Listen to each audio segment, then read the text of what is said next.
शेतकरी मित्रांनो, मागेल त्याला सोलार या योजनेमध्ये शेतकऱ्यांसमोर सर्वात मोठा प्रश्न हाच आहे की नेमकं वेंडर लिस्टमध्ये कंपन्या कधी ऍड होत आहेत आणि कंपन्या ऍड झाल्यानंतर त्याचा कोटा किती वेळ राहत आहे. कोटा त्याचा असेपर्यंत शेतूवाल्याला कॉल करेपर्यंत, त्याला ओटीपी देईपर्यंत या कंपन्याचा कोटा संपून चालला आहे. म्हणून बरेच दिवसापासून आज अनेक शेतकरी या वेंडरच्या प्रतीक्षेमध्ये आहेत. त्यामुळे शेतूवाल्याला कॉल न करता अगदी मोबाईलवरून आपण कंपनी निवडू शकतो.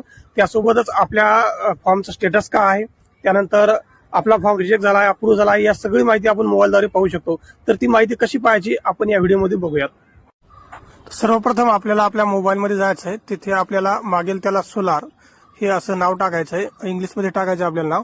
ते टाकल्यानंतर आपल्यासमोर असे दोन एक ऑप्शन येतील. त्यामध्ये पहिलं इंग्लिशमध्ये असेल आणि खालची दुसरी वेबसाईट असेल मागेल त्याला सोलार. याच्यामध्ये मराठी आपण निवडायची.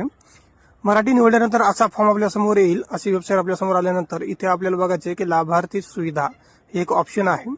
आता या ऑप्शनवर क्लिक केल्यानंतर इथे 2-3 प्रकारचे ऑप्शन आहेत. तर त्या ऑप्शनपैकी आपल्याला अर्ज करा, अर्जाची सद्यस्थिती आणि रक्कम भरणं असं ऑप्शन आहेत. आपल्याला अर्जाची सद्यस्थितीवर क्लिक करायचं आहे.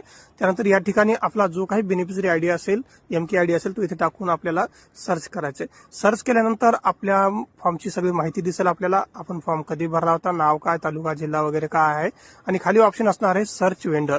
सर्च वेंडर केल्यानंतर या ठिकाणी आपल्याला जर कंपनी अवेलेबल असतील तर कंपन्याची माहिती येईल. या ठिकाणी कंपनी अवेलेबल नाही म्हणून कोटा संपलेल्यामुळे कंपनीची माहिती अवेलेबल असल्यास कंपनी निवडायची आणि ओटीपी टाकायचा आहे. ओटीपी टाकल्यानंतर अगदी सोप्या पद्धतीने आपण कंपनी निवडली आहे. आता ती चेक कशी करायची जर बघायचं असेल तर परत आपल्याला या ठिकाणी आपला जो एमके आयडी होता तो टाकायचा आहे. तो एमके आयडी टाकल्यानंतर आपल्याला तो सर्च करायचा आहे. सर्च केल्यानंतर आपण बघू शकता जी आपण कंपनी निवडलेली आहे ती कंपनी या ठिकाणी दाखवत आहे. मी फॉर्म दुसरा आहे, मागचा फॉर्म तो इकोझोन कंपनी निवडली होती ती कंपनी दाखवत आहे.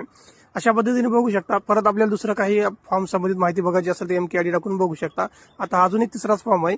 या ठिकाणी जॉईंट सर्वे अप्रूव्ह झाला आहे अशी माहिती दाखवत आहे. अशा शेतकरी मित्रांनो, माहिती कशी वाटली आम्हाला कमेंटद्वारे नक्कीच कळवा. आणि अशाच माहितीसाठी आमच्या महायोजना दूत या युट्यूब चॅनल तुम्ही सबस्क्राईब करा. सोबतच मला इंस्टाग्राम बघत असेल फॉलो करा. धन्यवाद.